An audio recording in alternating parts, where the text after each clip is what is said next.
Хуульч шууха гэр бүлийн холбогдолтой хэрэг хянан шийдвэрлэх ажиллагааны талаар танилцуулж байна.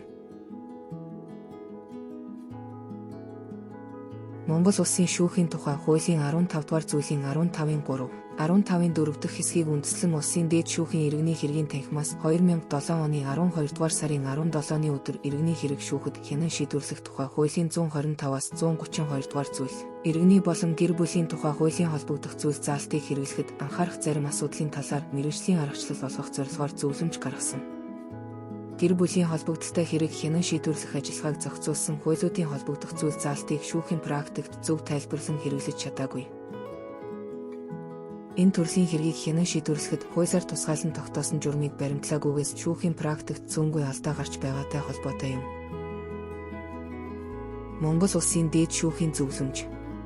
Гэр бүлийн холбогдолтой хэрэг хянан шийдвэрлэх ажиллагаа нь иргэний хэрэг хянан шийдвэрлэх ажиллагааны нэг төрөл.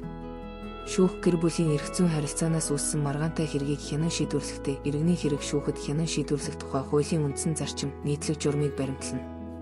Иргэний хэрэг шүүхэд хянан шийдвэрлэх тухай хуулийн 12 дугаар бүлэгт заасан тусгаалсан журмыг баримтлана.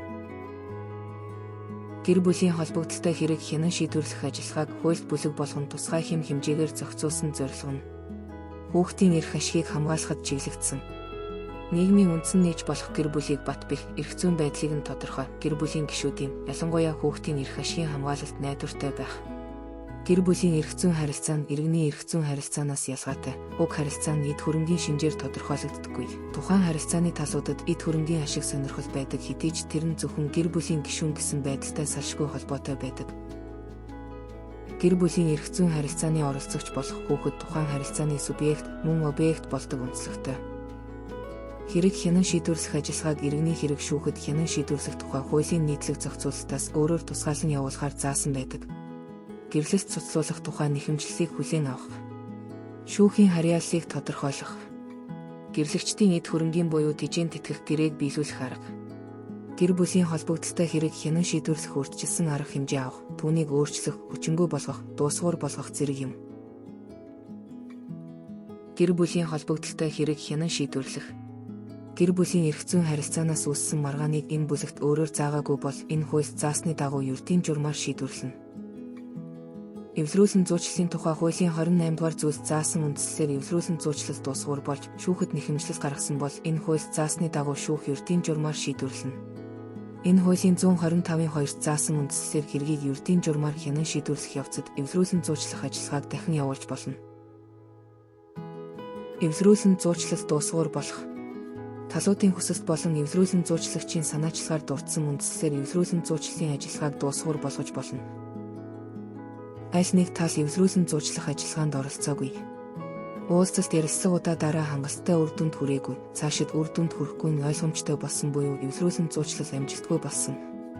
Талууд эвлэрүүлэн зуучлалаар маргаанаа шийдвэрлүүлэх талаар идэх санаачлаггүй хандсан. Талууд эвлэрүүлэн зуучлалыг дуусгуур болгох хүсэлт гаргасан. Эвлэрүүлэн зуучлалын хугацаа дууссан, цаашид сунгах боломжгүй болсон. Эвлэрүүлэн зуучлагчийг талууд татгалцсанаар уг ажиллагааг цаашид үргэлжлүүлэх боломжгүй болсон. Гэрлэлт цуцлуулах тухай нэхэмжлэл. Гэрлэлт цуцлуулах тухай нэхэмжлэлийг хариуцагчийн оршин суугаа газрын шүүхэд гаргана. Нэхэмжлэгч бага насны хүүхэдтэй буюу тахир дутуу, хүндэтгэн үзэх бусад шалтгааны улмаас хариуцагчийн байгаа газар очиход бэрхшээлтэй байвал нэхэмжлэлийг өөрийн оршин суугаа газрын шүүхэд гаргаж болно. Зохигч маргааныг хэний оршин суугаа газрын шүүхэд шийдвэрлүүлэхийг тохиролцсон тогтоож болно. Монгол Улсын дээд шүүхийн зөвлөмж. Гэр бүлийн холбогдолтой нэхэмжлэлийг хүлээн авах шүүхийн харьяаллыг иргэний хэрэг шүүхэд хянан шийдвэрлэх тухай хуулийн 14-өөс 17 дугаар зүйлс зааснаас өөрөөр тогтооно. Гэрлэлт цуцлуулах тухай нэхэмжлэлийг ерөнхий зарчмын дагуу хариуцагчийн оршин суугаа газрын шүүхэд гаргахаас гадна гэрлэгчид хэний оршин суугаа газрын шүүхэд нэхэмжлэл гаргахаа харилцан тохирч болно. Нэхэмжлэгч бага насны хүүхэдтэй буюу тахир дутуу, хүндэтгэн үзэх бусад шалтгаан байвал өөрийн оршин суугаа газрын шүүхэд гаргаж болохоор иргэний хэрэг шүүхэд хянан шийдвэрлэх тухай хуулийн 126 дугаар зүйлс заажээ. Энэ зүйлийн 126-гийн 2-т заасан бага насны хүүхэд гэдэгт иргэний хуулийн 18-ийн 1-т заасан тэгээс 7 насны буюу иргэний эрх зүйн чадамжгүй. Мөн хуулийн 17-гийн 1-т заасан 7-оос 14 хүртэлх насны буюу иргэний эрх зүйн зарим чадамжтай этгээдийг тус ойлгоно. Тахир дутуу этгээд гэдэгт төрөлхийн болон осмос өвчний улмаас эмнэлэг хөдөлмөрийн магадлах комиссийн шийдвэрээр хөдөлмөрийн чадваргүй гэж тооцогдсон. Хөдөлмөрийн чадвар алдалтын хувь хэмжээ тогтоолгосон хөгжлийн бэрхшээлтэй иргэнийг хамааруулна. Хүндэтгэн үзэх шалтгаан гэдэгт хариуцагчийн оршин суугаа шүүхэд очих боломжгүй, эсвэл хүндрэлтэй байгаа нэхэмжлэгчийн эрүүл мэнд, эд хөрөнгө, цаг хугацаа болон бусад байдлаас шалтгаалсан бодит тодорхой нөхцөлийг ойлгох нь зүйтэй. Газар нутгийн байршлаар хоёр өөр аймагт, эсвэл нийслэл болон аймагт амьдарч байгаа хүмүүсийн хувьд дээрх нөхцөл байдал харгалзан үзэх үндэслэл болох бөгөөд харин нэг аймгийн хоёр өөр сум, нийслэлийн хоёр өөр дүүрэгт амьдарч байгаа хүмүүст төдийлөн хамааралгүй юм. Гэхдээ нийслэлийн өөр өөр дүүрэгт амьдарч байгаа гэрлэгчдийн хувьд нэхэмжлийн сонголтод харьяаллыг баримтлах боломжтойг үгүйсгэж болохгүй. Жишээ нь хөхүүл хүүхэдтэй эсвэл хөгжлийн бэрхшээлтэй нэхэмжлэгч хамуул дүүргийн үлзий торооноос Баянзүрх дүүргийн шүүхэд хандах, эсвэл хамуул дүүргийн шүүхэд хандах нь цаг хугацаа, орон зай зардлын хувьд ялгаатай гэдгийг анхаарах нь зүйтэй. Дээрхээс дүүнэхэд гэр бүлийн холбогдолтой хэрэг, маргааныг хүлээн авах шүүхийн харьяалал нь гэрлэгчдийн хувийн байдал болон өөрсдийн сонголт зэргээр тодорхойлогдох арай өргөн боломжоор хангагдсан байна. Гэрлэлт цуцлуулах тухай нэхэмжлэл, үргэлжлэлт. Гэрлэлт цуцлуулах тухай нэхэмжлэлт гэрлэгчдийн овог, эцгийн нэр, гэрлэлтээ хизээ хаана бүртгүүлсэн, гэрлэлт цуцлуулах шалтгаан, насанд хүрээгүй хүүхэдтэй бол түүний нэр төрсөн он сар өдөр, түүнчлэн насанд хүрээгүй хүүхдийг хүмүүжүүлэх, түүнд асрамж тогтоох, тижээн тэтгэх болон эд хөрөнгийн талаарх хүсэлт, энэ талаар хоорондоо хэлэлцэн тохиролцсон гэрээ байгаа эсхийг зааж, холбогдох нотлох баримтыг хавсаргана. Монгол улсын дээд шүүхийн зөвлөмж. Гэр бүлийн холбогдолтой хэрэг маргааныг шийдвэрлүүлэхээр гэрлэгчид шүүхэд нэхэмжлэл гаргахдаа иргэний хэрэг шүүхэд хянан шийдвэрлэх тухай хуулийн 61, 62 дугаар зүйлүүдэд заасан бүрдүүлбэрээс гадна мөн хуулийн 126-гийн 4-т заасан шаардлагыг хангана. Нэхэмжлэгч гэрлэлт цуцлуулах тухай нэхэмжлэлийг шүүхэд гаргахдаа нэхэмжлэлийн бүрдүүлбэрийг хангах бөгөөд баримтуудыг нэхэмжлэлт хавсаргах боломжгүй бол хэрэг хянан шийдвэрлэх ажиллагааны явцад гаргах ёстой. Үүнд гэрлэлтийн болон хүүхдийн төрсний, түүнчлэн бүрчлэлтийн гэрчлэгээний хуулбар 18 нас хүрээгүй хүүхдийг эрүүлийн хөсөн бойжиж байгааг, эсвэл өвчтөй бол ямар өвчтөй болох талаарх өрхийн эмчийн тодорхойлолт. 16-аас 18 насны хүүхэд сургуульд сурч байгаа бол сургуулийн тодорхойлолт.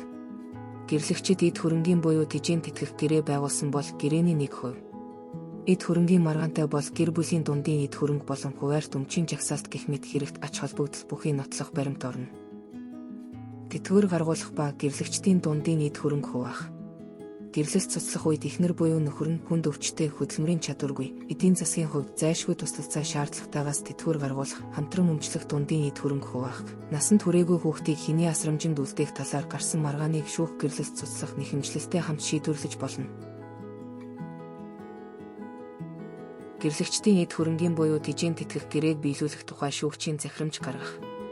Гэрлэгчид харилцан тохиролцож эд хөрөнгийн болон тижээн тэтгэх тухай гэрээг тус байгуулсан бөгөөд тэдгээрийг сайн дураар биелүүлээгүй тохиолдолд аль нэг талын хүсэлтээр эдгээр гэрээг биелүүлэхтэй холбогдуулан шүүгч захирамж гаргана. Монгол улсын дээд шүүхийн зөвлөмж. Гэрлэгчдийн эд хөрөнгийн буюу тижээн тэтгэх гэрээг биелүүлэх ажиллагааг талууд сайн дураар биелүүлэх ёстой. Харин ийхүү биелүүлээгүй тохиолдолд талуудын аль нэгний хүсэлтээр гэрээг албатан биелүүлэх асуудлыг шүүгч захирамж гарган шийдвэрлэхээр иргэний хэрэг шүүхэд хянан шийдвэрлэх тухай хуулийн 128-ийн 1 тусгаалan зохицуулжээ. Гэрлэгчид иргэний хуулийн 132-ийн 1-2 заасны дагуу өрхийн төсөв зардлыг хариуцах журам, гэрлэлтийг цуцалсан нөхцөлд ногдох хөрөнгийг тодорхойлох, хөрөнгийн эрхтэй холбоотой бусад нөхцөлийг харилцан тохиролцож, бичгийн хэлбэрээр, нотариатаар гэрчлүүлэн эд хөрөнгийн гэрээ байгуулах боломжтой юм. Энэ гэрээг хэн нэгэн сайн дураар биелүүлээгүй тохиолдолд зөвхөн энэ шаардлагын хүрээнд уг гэрээг биелүүлэх тухай хүсэлтийг шүүхэд гаргана. Гэр бүлийн тухай хуулийн 45-ийн 1 заасан тижээн тэтгэх гэрээнд мөн энэ зохицуулалт хамааралтай. Шүүгчийн энэхүү захирамж нь шүүхийн шийдвэр гүйцэтгэх үндэслэл болох бөгөөд уг захирамжийг талуудаас гаргасан хүсэлтийн хамт шүүхийн шийдвэр гүйцэтгэх байгууллагад хүргүүлнэ. Шүүх иргэний хэрэг шүүхэд хянан шийдвэрлэх тухай хуулийн 128-ийн 1 заасан захирамж гаргахдаа зөвхөн гэрээний агуулгаар тодорхойлогдох хүрээнд шаардлагыг тусгах учиртай. Харин гэрээнд тусагдаагүй бусад асуудлыг шүүх ердийн журмаар буюу иргэний хэргийг хянан хэлэлцэхтэй шийдвэрлэнэ. Жишээ нь гэрлэгчид гэрлэлт цуцлах үед эд хөрөнгөө хуваах талаар гэрээ байгуулсан бол гэрлэлт цуцлах, хүүхдийн асрамж тогтоолгох, тэтгэлэг гаргуулах тухай бусад шаардлагыг шүүх ердийн журмаар шийдвэрлэнэ. Мөн эд хөрөнгийн гэрээнд зөвхөн дундын өмчлөлийн асуудлыг хэрхэн хуваах талаар заасан бол хуваарьт хөрөнгийн асуудлыг шүүх ердийн журмаар шийдвэрлэнэ. Гэр бүлийн холбогдолтой хэрэг хянан шийдвэрлэх урьдчилсан арга хэмжээ. Шүүгч шаардлагатай гэж үзвэл гэр бүлийн холбогдолтой хэрэг хянан шийдвэрлэхдээ арга хэмжээг өөрчлөн авахар захирамж гаргаж болно.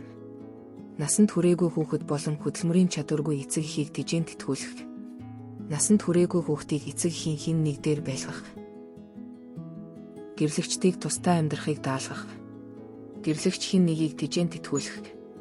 Орон сууц болон хамтран өмчлөх дундын өмч, үл хөдлөх эд хөрөнгийг өмчлөх эрхийг бусдад шилжүүлэх, худалдах, бэлэглэх, захиран зарцуулахыг хориглох. Шүүхийн зардлын зохих хувийг урьдчилгаа болгон төлөвлөх. Зохигчид эвлэрүүлсэн 100 жилийн журмаар эвлэрэх хугацаа заах. Монгол улсын дээд шүүхийн зөвлөмж. Шүүх шаардлагатай гэж үзвэл гэр бүлийн холбогдолтой хэргийг хянан шийдвэрлэхдээ иргэний хэрэг шүүхэд хянан шийдвэрлэх тухай хуулийн 129-ийн 1 заасан арга хэмжээг урьдчилан авна. Үүнд насанд хүрээгүй хүүхэд болон хөдөлмөрийн чадваргүй гэр бүлийн гишүүн, гэрлэгч хэн нэгийг тэтгүүлэх зайлшгүй шаардлага байгаа бол тэтгэлэг гаргах.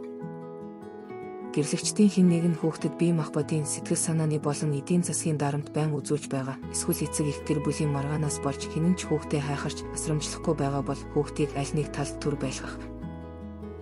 Гэрлэгчдийн хэн нэг нь нөгөө талынхаа зөвшөөрлгүйгээр санаатайгаар гэр бүлийн дундын өмчийг бусдад шилжүүлэх. Арх мансууруулах бодисонд донцноос гэр бүлийн хамтран өмчлөх дундын хөрөнгийг бусдад худалдах өргөдүүлэх зэрэг байдлууд гаргах нь илэрхий байвал гэр бүлийн дундын эд хөрөнгийг захиран зарцуулахыг хориглох.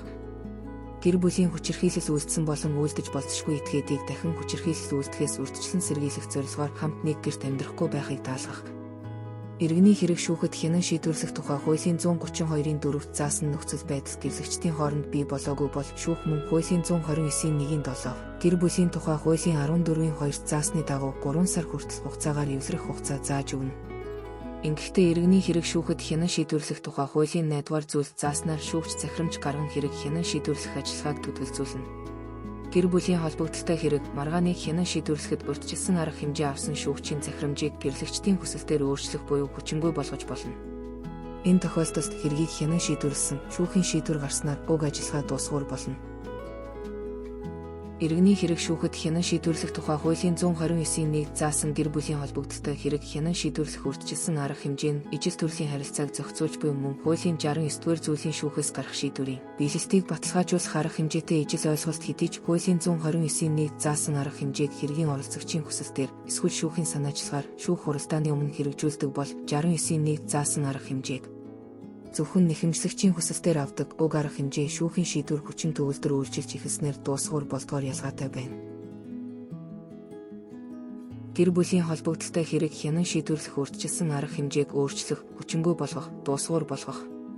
Шүүгч энэ хуулийн 129-р зүйлд заасан гэр бүлийн холбогдолтой хэрэг хянан шийдвэрлэх урьдчилсан арга хэмжээг зохигчийн хүсэлтээр өөрчлөх, эсвэл хүчингүй болгож болно.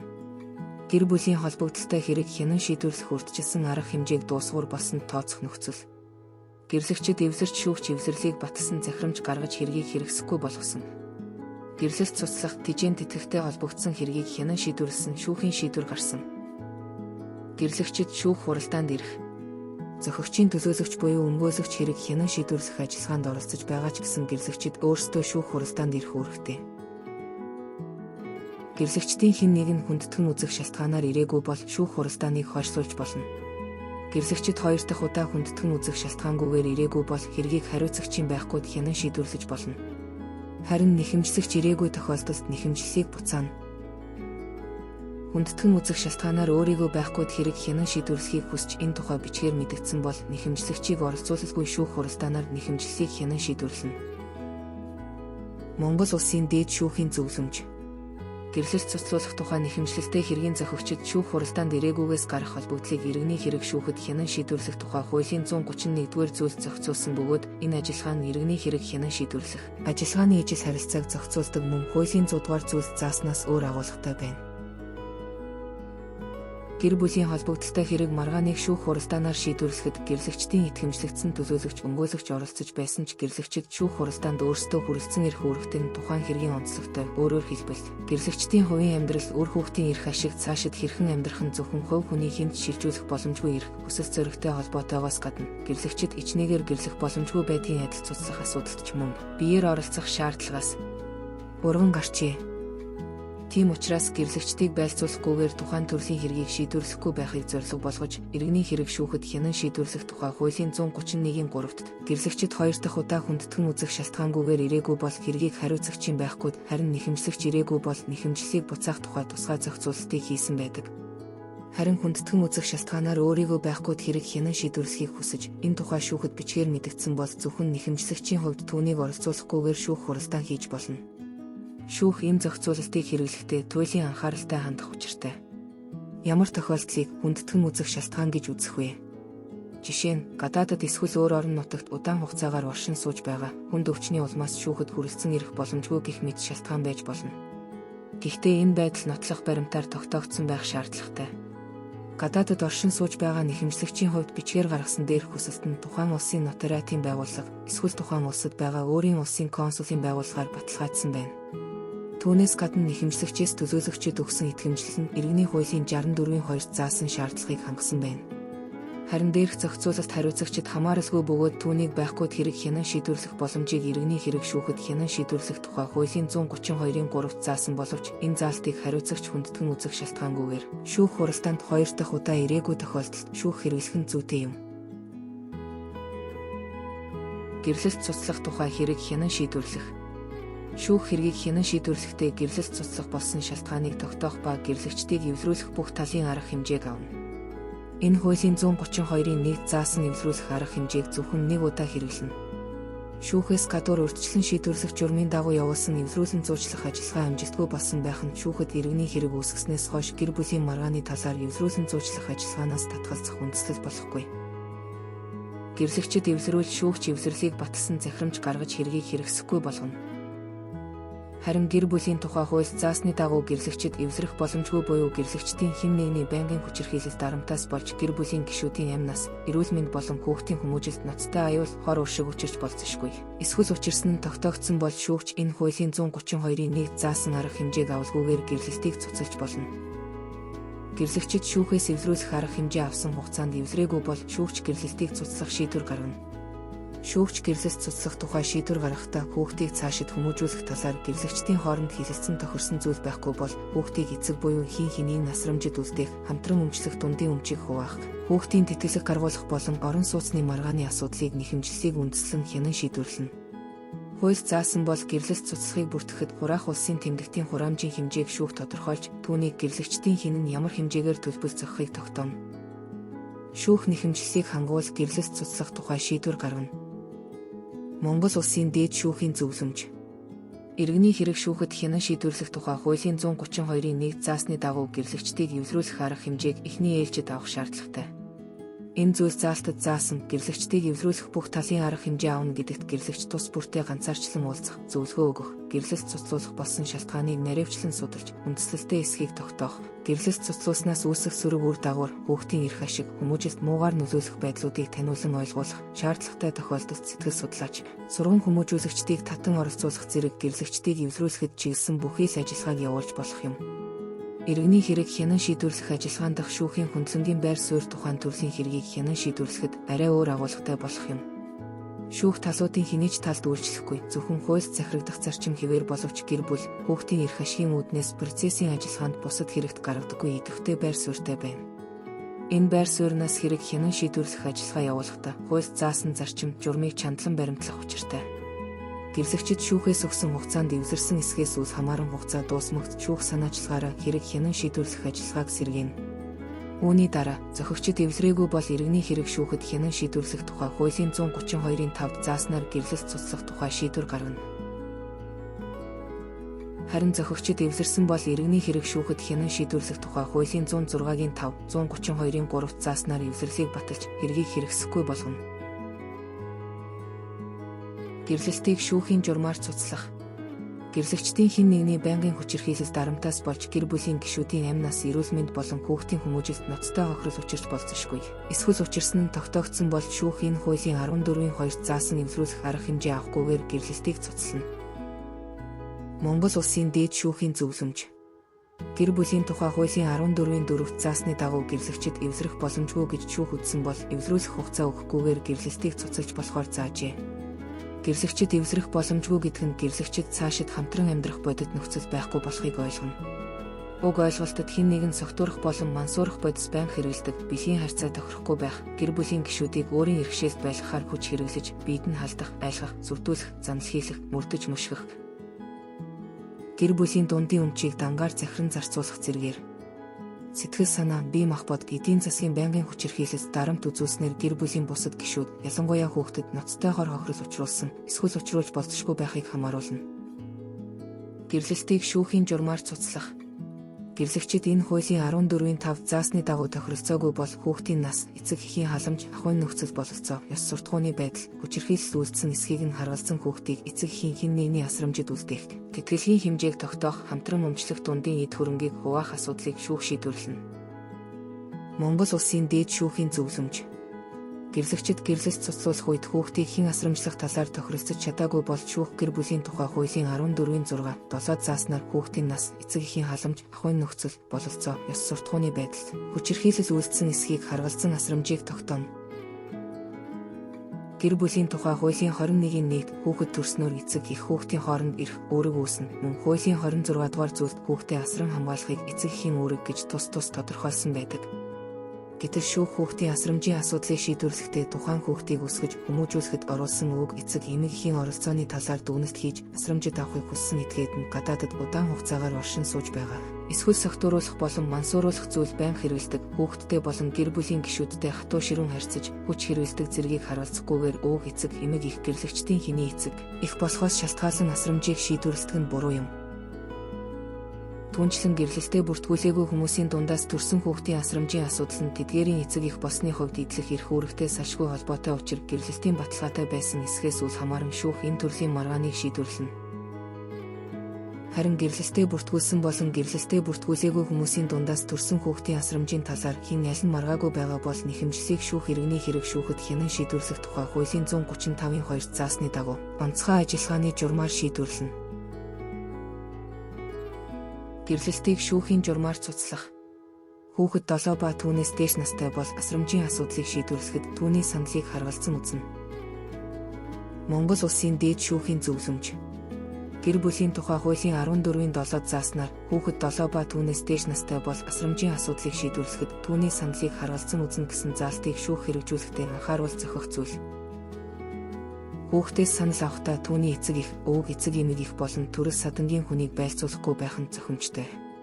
Хүсэл зоригоо илэрхийлэхэд хүүхдийн анхаарлыг сарниулахгүй байх, тайван тухтай газар сонгох.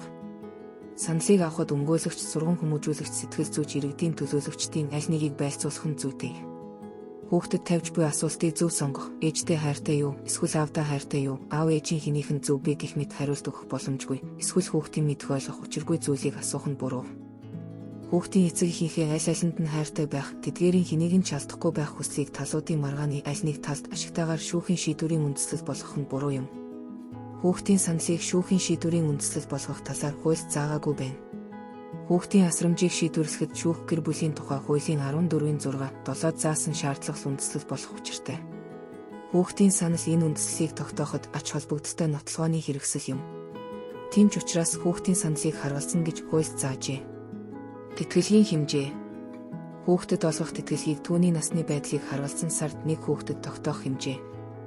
11 хүртэлх насны хүүхдэд тухайн бүс нутагт тогтоогдсон амжиргааны доод түвшингийн 50%. 11-ээс 16 настай суралцж байгаа бол 18 нас болон насанд хүрсэн боловч хөдөлмөрийн чадваргүй хүүхдэд амжиргааны доод түвшингийн хэмжээгээр зөвхөн цалин хөлснөөс өөр орлогогүй хариуцагчаас гаргуулах хүүхдийн тэтгэлгийн хэмжээ нь түүний сарын цалин хөлс түүнтэй адилдах орлогын 50%-аас хэтэрч болохгүй.